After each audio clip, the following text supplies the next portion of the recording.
10 80s rock songs that should have been massive hits. Not obscure album cuts nobody heard, not deep catalogue dives that only collectors know about. We're talking songs that got played, songs that got noticed, songs with the kind of riffs, the kind of choruses, the kind of construction that should have made them unavoidable. And somehow, for reasons that have nothing to do with the music itself, they didn't cross that line. The chart said one thing, history says something completely different. That's what this list is about. Number 10, Fantasy by Aldo Nova, 1982.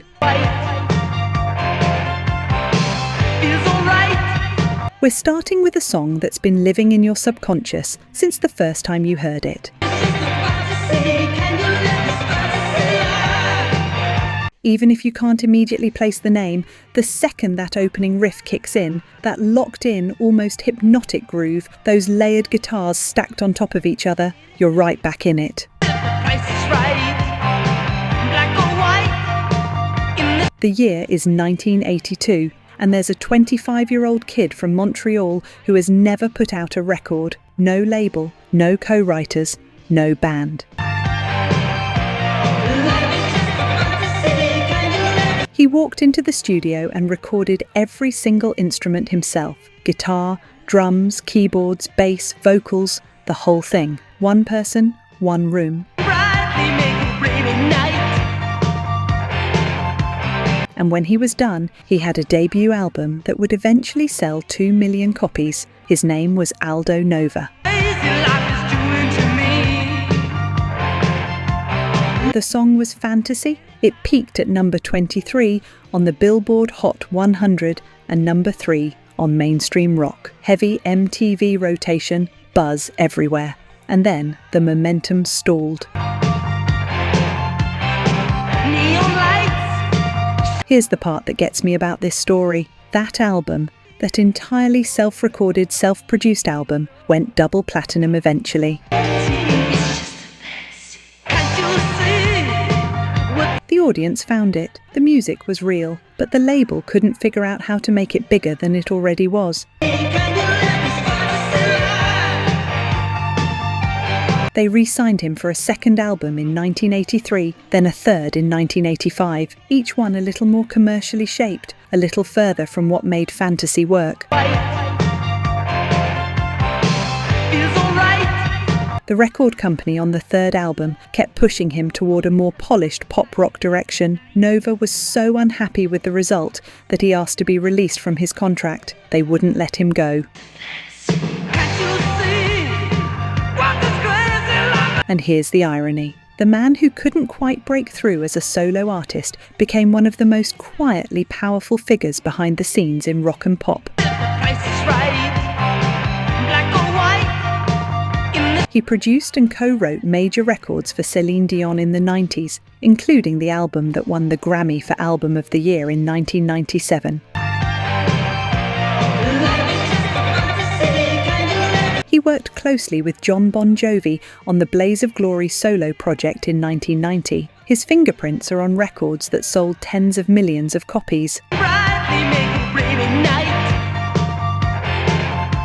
Ask someone today to name an Aldo Nova song, and most people go quiet. That's the specific kind of loss that this list is about. You can build something extraordinary, make it completely on your own terms, and still have the industry file it in the wrong drawer. Number 9, Fight the Good Fight by Triumph, 1981. Here's a question. What if I told you that in 1981 there was a 3-piece Canadian hard rock band, power trio, lightning tight, with a guitarist who could go note for note with anyone alive? That put out one of the most perfectly constructed rock anthems of the decade. The album went platinum. The song hit number 18 on mainstream rock. It stayed on the Billboard rock charts for 14 consecutive weeks, and almost nobody outside of serious rock circles can name it today. If you were around in those years and you know this song, you already know where I'm going. If you've ever been the one in the room who gets overlooked because someone nearby is getting more of the attention, you know this feeling exactly. Because that's essentially what happened to Triumph their entire career. They were constantly compared to Rush, not unfairly, both Canadian, both power trios, both with progressive leanings and an audience that skewed toward the serious rock listener. But every time a music journalist had to describe Triumph, the reference point was Rush, not the other way around, and that framing followed them everywhere they went. Fight the Good Fight deserved better than that framing allowed. It's 6.5 minutes long. It builds the way a great piece of architecture builds, each section earning the next, every element placed with intention. Rick Emmett's guitar work on this track is genuinely jaw-dropping. The band recorded it after coming off a previous album, Progressions of Power, that the bassist Mike Levine later called a career killer. They'd been rushed into the studio by label deadlines and knew it. Allied Forces was their answer to that failure. They poured everything in. And here's what still gets to me. In the early MTV era, a music video wasn't just promotional, it was survival. Triumph went without a video for Fight the Good Fight. That single fact changed the trajectory of how far the song could go. They couldn't adapt fast enough to the visual era. By the mid-80s, the moment had passed. Rick Emmett left in 1989. They fractured just as the next generation of bands they directly influenced were inheriting the stage those bands had helped build. Being the influence nobody credits is lonelier than obscurity. This is entry 9. Real talk. Only 9% of you are subscribed. That hurts. We're spending hours digging through archives, fact-checking every detail, bringing these stories back to life. And if you're watching this far, you clearly care. So hit subscribe. It's free and takes 2 seconds. Now, to my subscribers, barely any of you have joined the membership. And honestly, that stings even more. You know the work we put in. You keep coming back. If these videos have ever made you feel something, if this music means something to you, join the membership. It's $1 coffee a month, and it's the only way we keep this going. Let's build this together. All right, back to it. Number 8, No One Like You by Scorpions, 1982. Let me be very specific about something before we get into this one. No One Like You by the Scorpions hit number 1 on mainstream rock in 1982. Number 1. According to rock radio in America, this was the biggest rock song in the country. You know what it peaked at on the Billboard Hot 100? Number 65. The number 1 rock song in America couldn't crack the top 40 on the pop chart.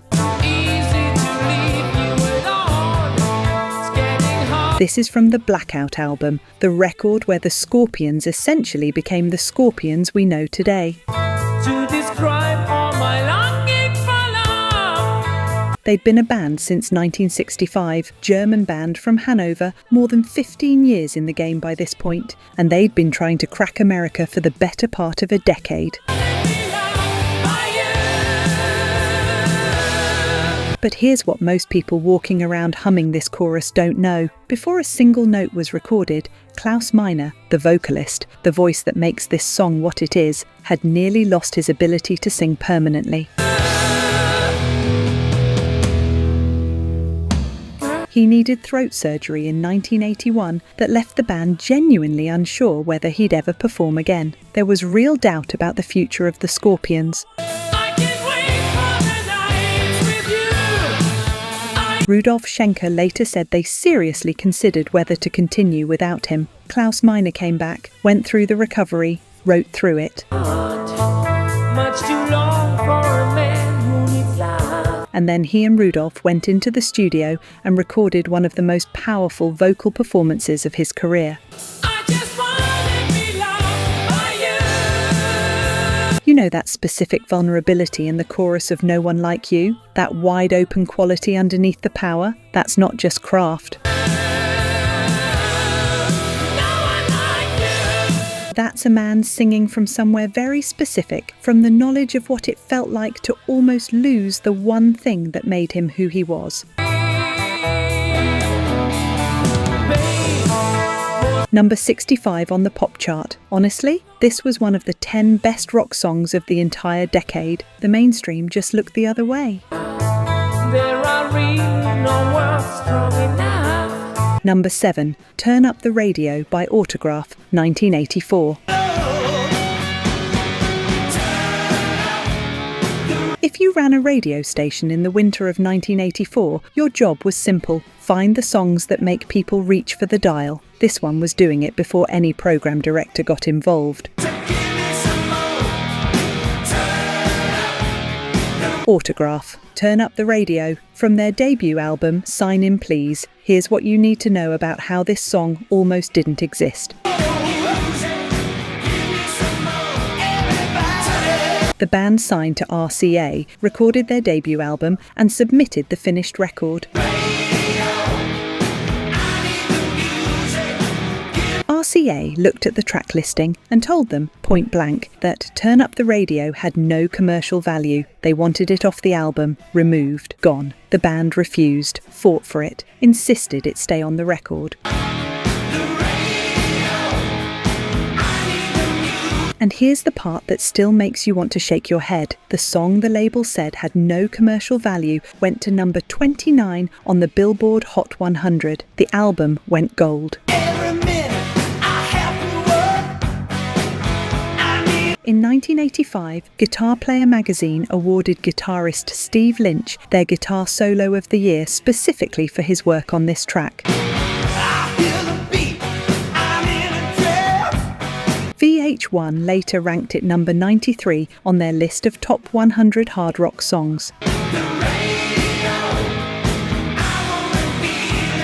Now here's how Autograph got to that first album. They'd been building their craft for years, a group of serious musicians, no major breaks. When David Lee Roth happened to go jogging with their drummer, heard a demo and liked what he heard, Roth invited them onto the Van Halen 1984 tour as the opening act. Think about what that means for a band with no album out yet, your first real exposure to a mass audience night after night. Why, and you're opening for Van Halen at the peak of their commercial power. They earned that slot every single night, signed the deal, released the album, had the hit, and then the label forgot about them.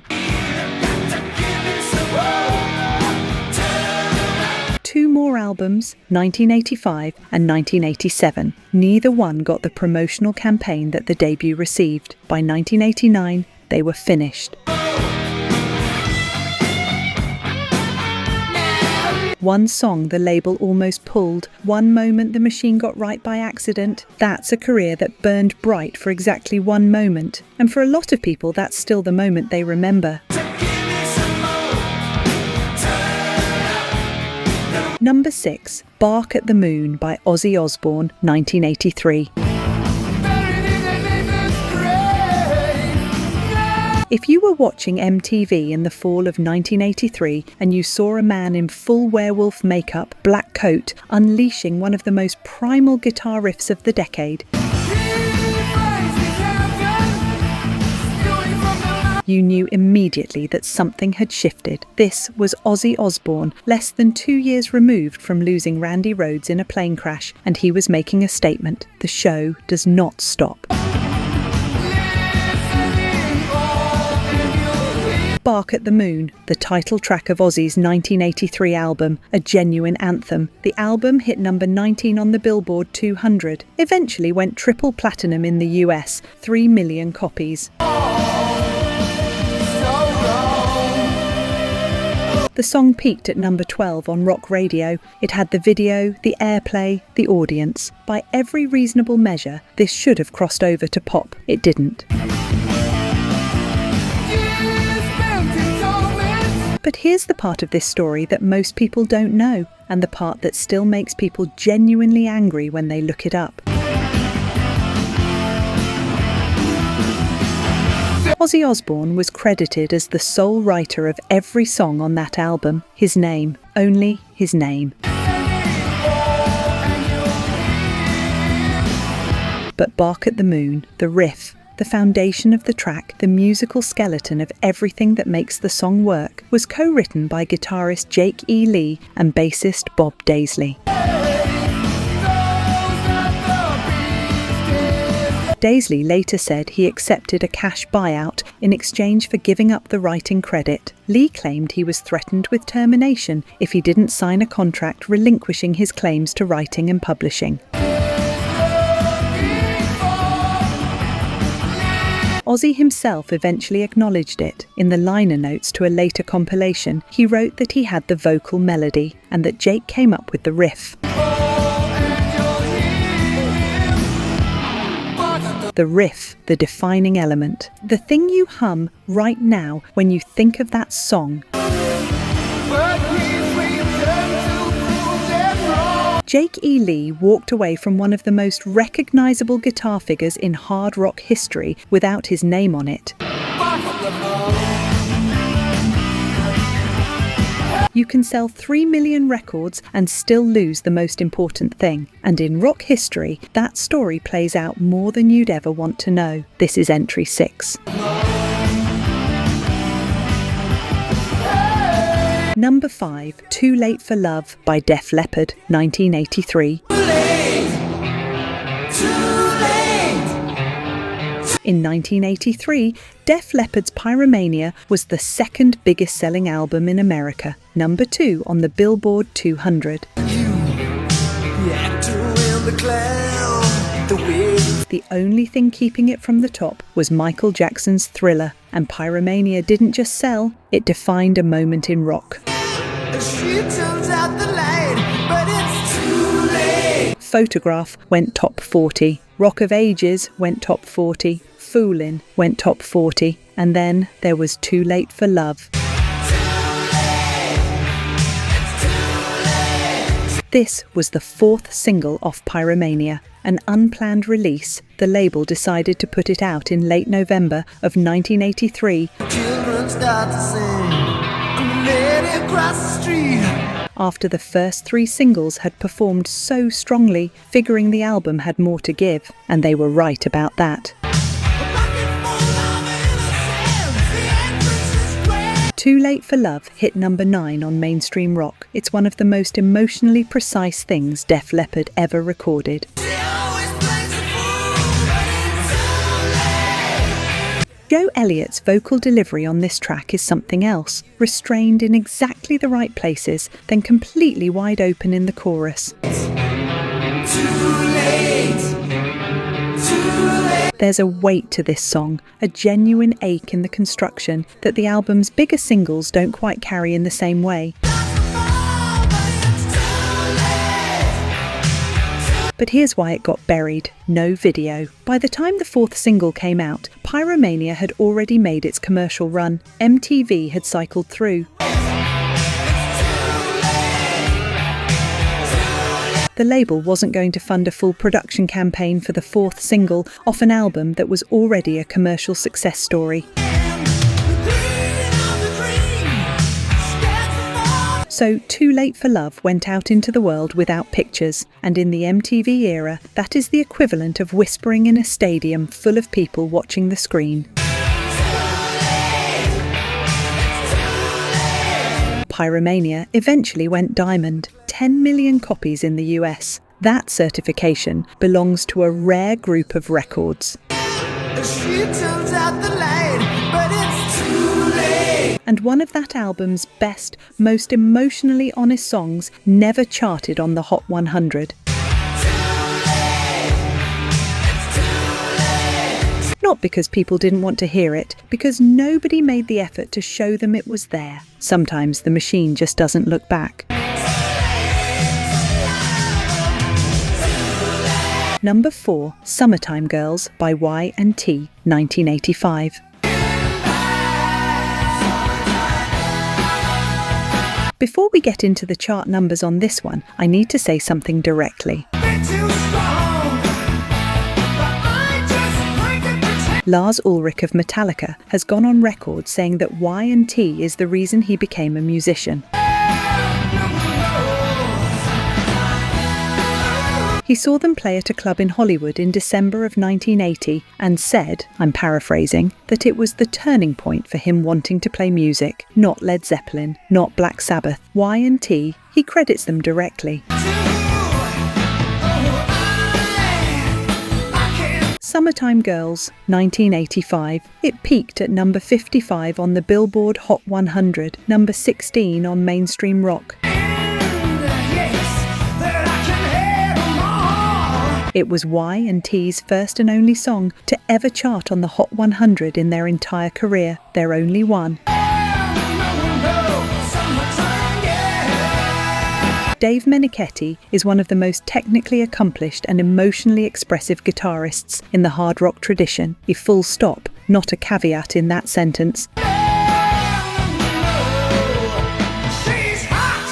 The band, originally called Yesterday and Today, had been together in various forms since the early 70s, grinding through the Bay Area club circuit, building an audience the hard way, touring constantly. Opening for Mötley Crüe, opening for Aerosmith, every rung of that ladder climbed the slow way. Summertime Girls broke through, heavy MTV rotation, featured on the soundtrack to the film Real Genius, later used repeatedly in Baywatch. The momentum was real, and it was there. And then A&M Records declined to release a follow-up single. The label looked at the moment, the MTV play, the chart position, the touring momentum, and decided they were done. No follow-up, no next push.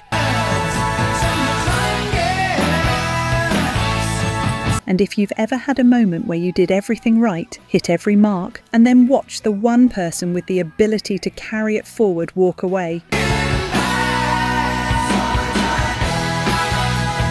you know exactly what that feels like. Y&T did everything the system asked. The system shrugged.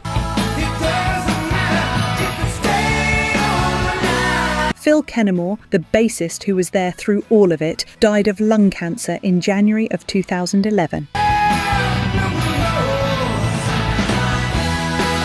Number 3, In My Dreams by Dokken, 1985. Don Dokken is in Mexico, 1985. He's sitting on a beach with an acoustic guitar, watching the sun go down. He picks up a pen and a magazine he'd been reading, and in 40 minutes, he writes, In My Dreams. In my dreams, it's still the same. Your love is... That's a specific kind of talent, not trained out of you, not constructed on a deadline, just there.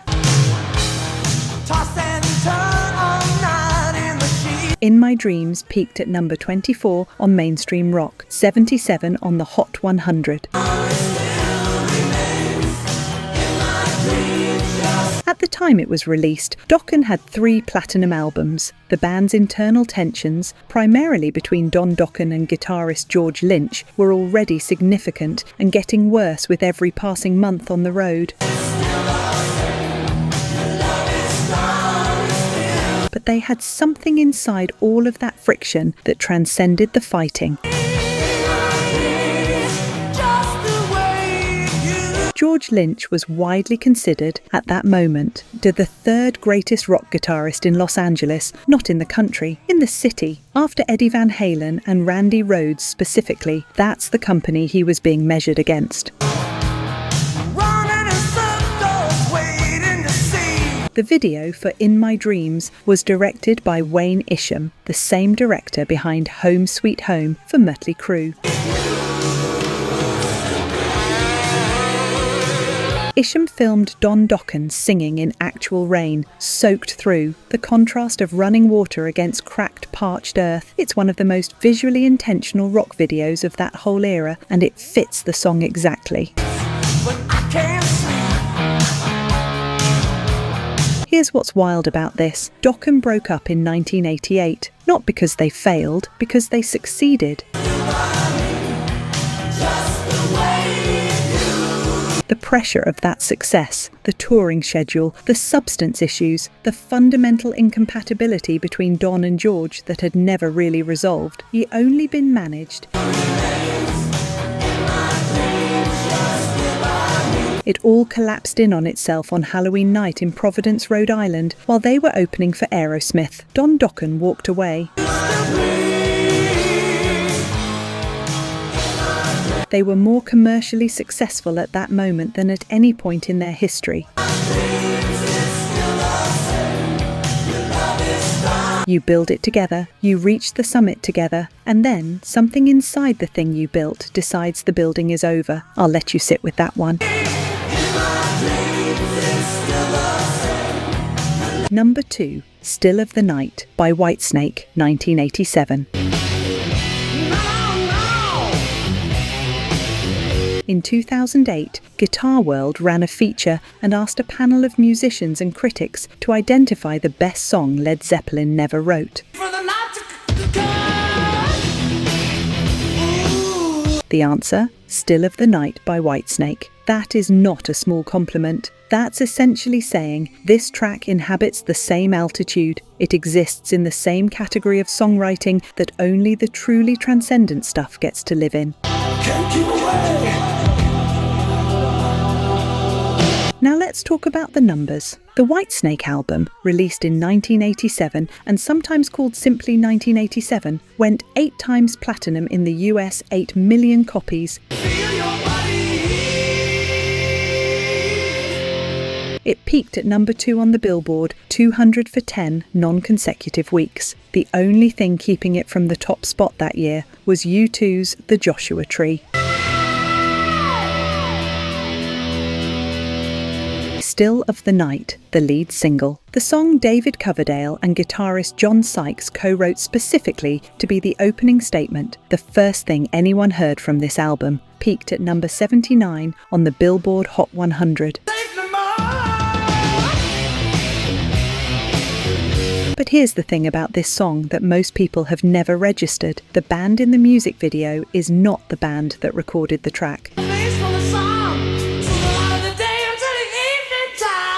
John Sykes, the guitarist who co-wrote the song, who built that riff, who laid down the guitar performance on the studio recording, was not in the video. By the time they shot it, Sykes had been replaced in the lineup by Adrian Vandenberg and Vivian Campbell. David Coverdale is the only person who appears in both the studio recording and the video. That's it, one person. Sykes never got to stand in the frame when the song he helped build arrived. The lineup he was part of had already moved on before Still of the Night even charted. And the track that Guitar World called the greatest Zeppelin song Zeppelin never made became a monument, specifically for him, to what might have been. Sometimes the song outlives the moment it was supposed to have. Number 1, Jukebox Hero by Foreigner, 1981. And here's where we land. In 1981, Foreigner released the album 4. It went to number 1 on the Billboard 200 for 10 weeks. It eventually sold over 6 million copies in the United States. The album had Urgent, which went top 10. Waiting for a Girl Like You, which spent 10 consecutive weeks at number 2, blocked from the top spot by Olivia Newton-John's Physical for the entire run. The album was everywhere that year, and the song that both Mick Jones and Lou Gramm considered their personal favourite. The song that Ultimate Classic Rock called Foreigner's all-time greatest track. The song that has since been certified platinum for digital downloads alone peaked at number 26 on the Hot 100. Jukebox Hero. Here's where it came from. The Foreigner was in Cincinnati for a sound check. It was pouring rain outside the arena. There were fans out there waiting when they arrived. But when the band came back later that night for the show, all the fans had gone. All of them except one. One young guy, soaked to the skin, standing outside in the rain, waiting for 5 hours. Mick Jones was so struck by it that he took the kid backstage. Watch the look on his face as he saw for the first time what exists behind the stage door, and right there, Jones saw something that he couldn't let go of. He'd been carrying around the title Jukebox Hero for a while, a phrase that to him was almost satirical, almost a commentary on the mythology of rock stardom, the distance between the idol and the reality.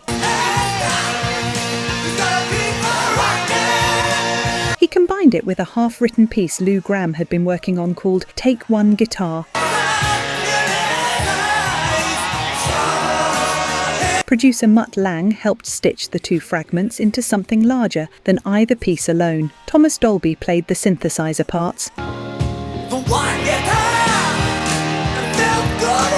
And what came out was the most complete, most emotionally honest statement Foreigner ever made about why rock and roll exists in the first place. About the kid standing outside the arena in the rain who hears one guitar through the wall and decides right then that this is what life is for. You know that feeling. Maybe it wasn't a concert in the rain. Maybe it was a record you found in your older siblings' collection. Maybe it was the first time something blasted from a car window as it passed and you couldn't explain what just happened to you, only that you needed more of it. That's what Jukebox Hero is about. The moment, the singular, irreversible moment when music does the thing only music can do. And somehow, against every reasonable measure of justice, the chart said number 26. The album sold 6 million copies. Waiting for a Girl Like You sat at number 2 for 10 consecutive weeks, and Jukebox Hero, the one both men who made it considered their favourite, the one that started everything, couldn't break the top 20. There's a specific kind of injustice in being the greatest thing someone ever made and not quite making the list.